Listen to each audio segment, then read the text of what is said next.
Hello and welcome to the International Law Podcast, a brand new programme from The Hague. I'm your host, Geraldine Coughlin. Each month I'll be exploring the hive of legal activity here in the international city of peace and justice. Much of it dictates how societies and businesses are run, and yet much goes largely unreported. Today we're at the Peace Palace, cornerstone of The Hague's justice identity. Here, the Permanent Court of Arbitration, the PCA, is where states and big business battle it out. Since 1899, the PCA has produced landmark cases that have made a huge difference to all aspects of society. Judith Levine is Senior Legal Counsel at the PCA. First of all, what is arbitration? Is it legally binding? You don't have a police force. How do you enforce rulings?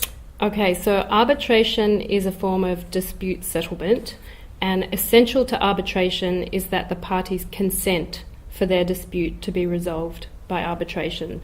That means that they agree to refer their dispute to an arbitrator or a tribunal of 3 or 5 arbitrators to decide it. They decide it according to law, so it's different from mediation, and the result is binding.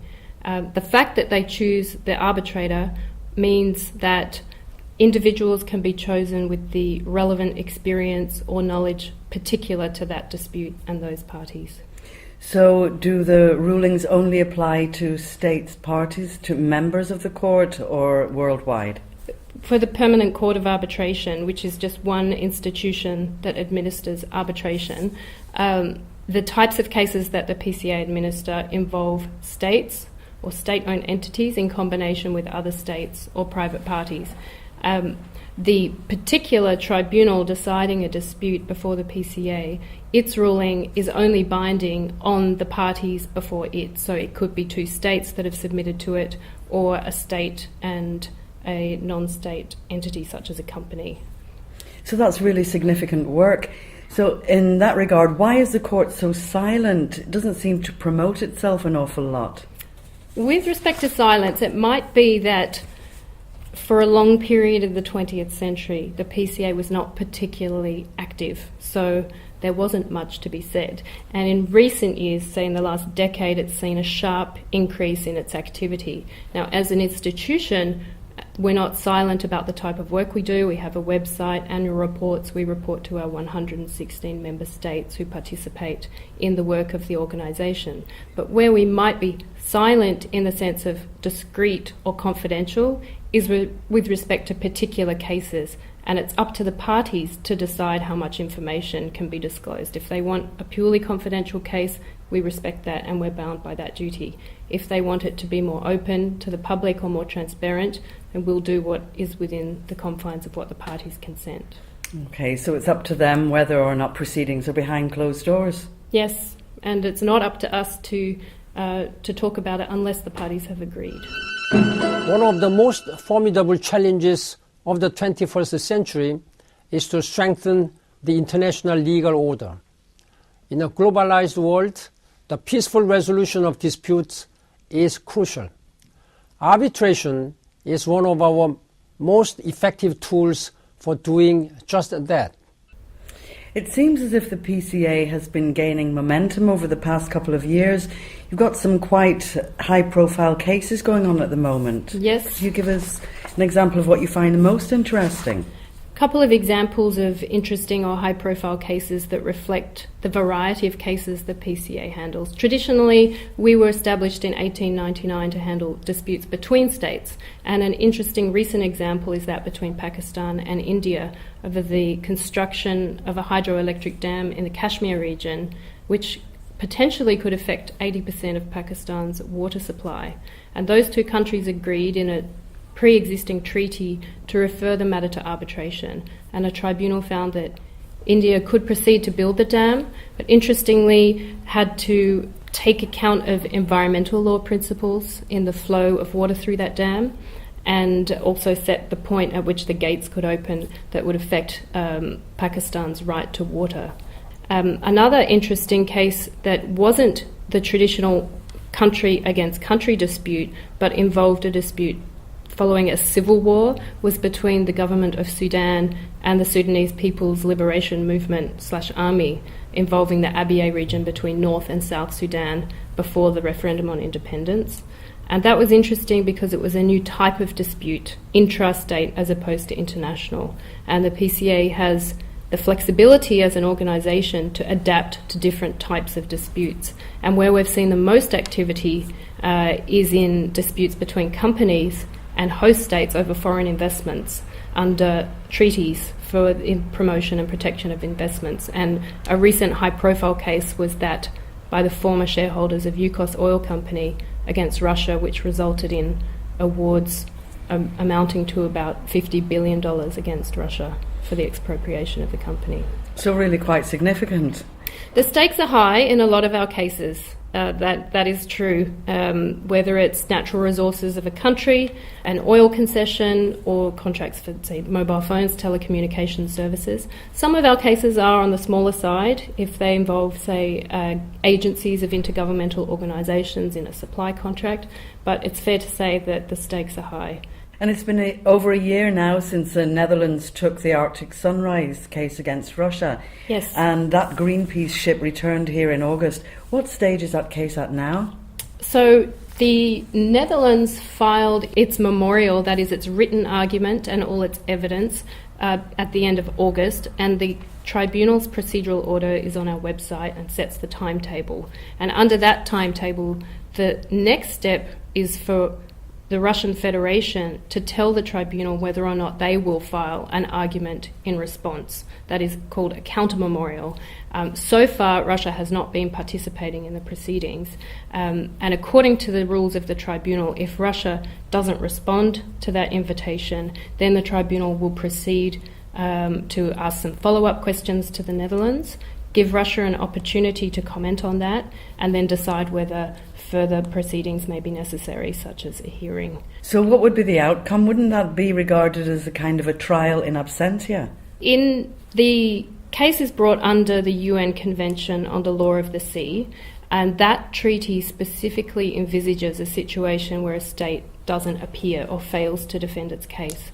And the treaty provides that non-appearance by a state is no bar to continuing with the proceedings, and as long as the tribunal is satisfied that it has the power over the dispute, called jurisdiction, and that the claim is made out in fact or law. Now, the Russian Federation is copied on all correspondence, is sent copies of the transcripts of any hearing, and is always open to the Russian Federation to participate if they so choose. Okay, so if they so choose, it would be better for their reputation if they would join in? What their reputation is isn't something I can comment on, but it is perceived that, I think participation by both parties, getting to hear the arguments of both parties, is something that others have said is for the better for the international dispute settlement mechanisms within that treaty, but it is up to that state as a sovereign state to choose to exercise its rights. The PCA hosts guest tribunals for organisations like the International Chamber of Commerce. Mm-hmm. How does that work? So the PCA has a number of cooperation agreements with other international courts and tribunals and institutions. We use the facilities here at the Peace Palace for our hearings, but in fact only about a third of the almost 100 cases that we're currently administering have hearings that take place in The Hague. Part of arbitration's appeal is its flexibility, and that might mean that parties choose to have their proceedings held anywhere else in the world. So we sometimes use the facilities of other organisations abroad, such as in Washington, D.C. at the World Bank's International Centre for the Settlement of Investment Disputes, or the ICC facilities in Paris. And by the same token, those institutions sometimes come to use the Peace Palace themselves. Now, it's a user pays principle. In PCA cases, the user doesn't pay for the Peace Palace.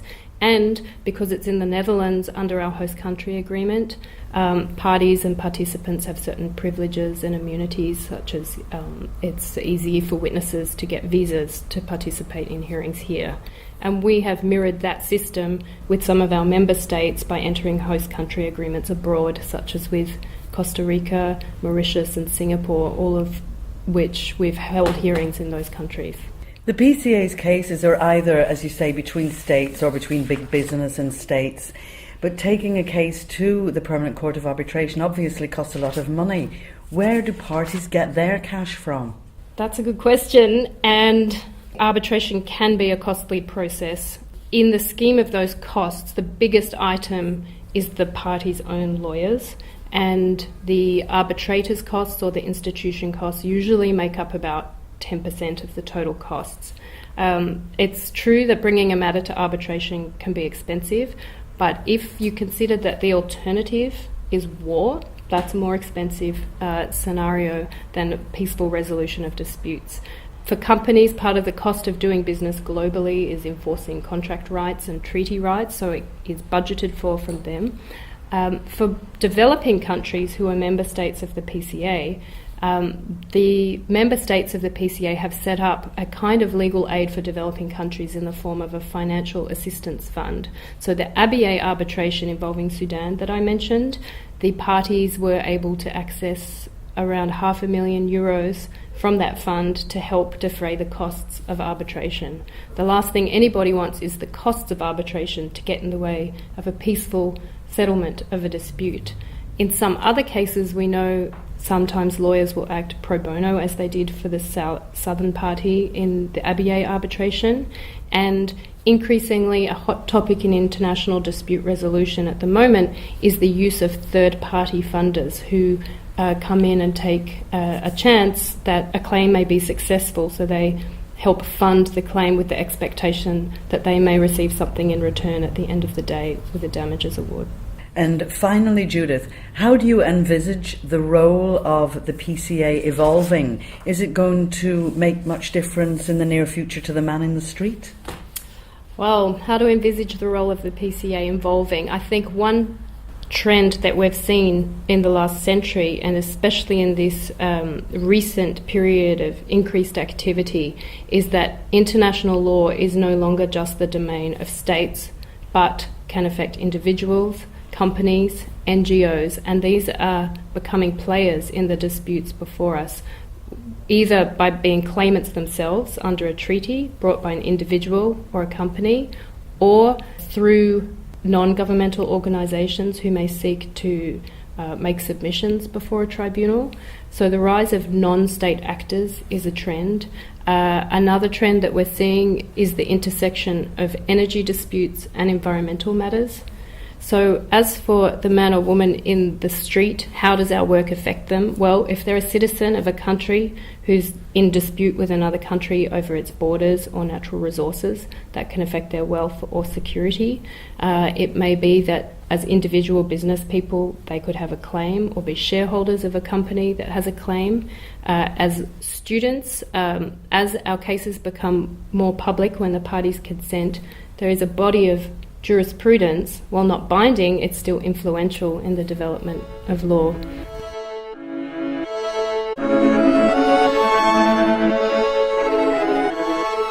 Many thanks to Judith Levine, Senior Legal Counsel at the PCA. Please join us for our next podcast on human rights at sea. You can listen at gcclaw.nl. I'm Geraldine Coughlin of GCC Law and Media. Follow us on Twitter and Facebook. This programme was produced by Richard Walker.